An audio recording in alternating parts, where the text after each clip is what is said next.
Hivi unajua kwamba kuna watu wanaamini kwamba kuna maisha baada ya haya, yaani kuna ile siku ya mwisho ambayo watu watafufuliwa kwa ajili ya hukumu na nini hivyo.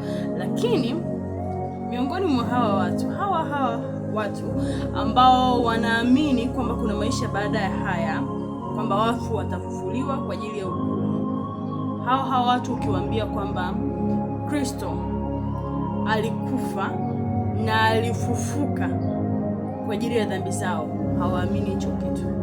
Yaani wao ukiwaambia tu kama alikufa wanaelewa, lakini ukiwaambia kwamba alifufuka, Mungu alimfufua, hawa watu hawaamini hicho kitu. Lakini wanaamini kwamba wao ipo siku ya mwisho ambao watafufuliwa. My dear, swali langu ni kwamba kama Mungu hakumfufua Kristo, yaani unaposema hauamini kama Yesu alifufuka, au unasema unaamini tu kama alikufa lakini hakufufuka, swali langu, kama Mungu hakumfufua Kristo, kwa nini hakufufue wewe? Kwa sababu kusema Mungu hakumfufua Kristo au Kristo hakufufuka, Yesu hakufufuka, ni kwamba Mungu hakuwa na nguvu za kumfufua Yesu Kristo. Ni sawa na kusema hivyo.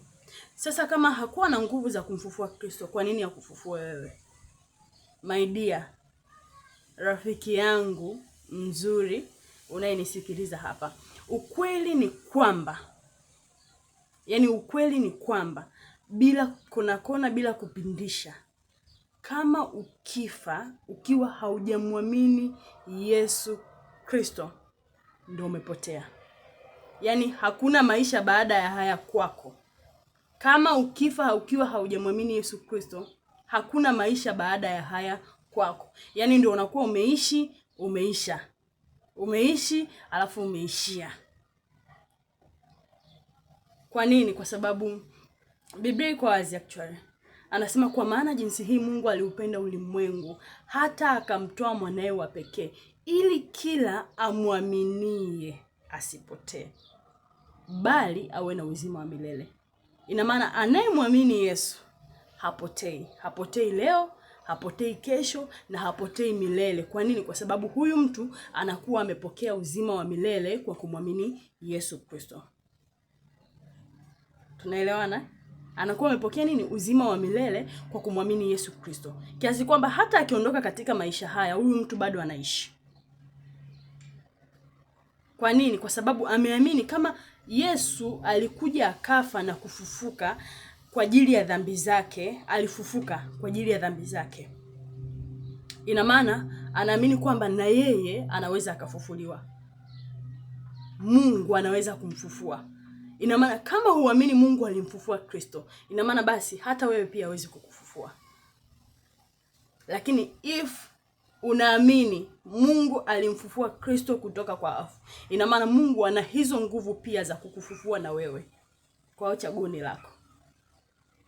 ni lako. Unaamini kama kuna maisha baada ya haya, salama ni kumwamini Yesu Kristo.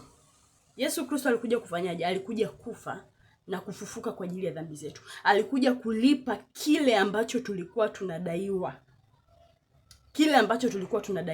Biblia iko wazi, mshahara wa dhambi ni mauti. Hakuna mbadala.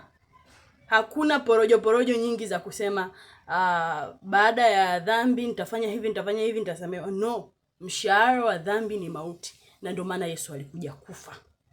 Alikuja kufa kwa ajili yangu, alikuja kufa kwa ajili yako na kwa ajili ya wote. Ila anayepokea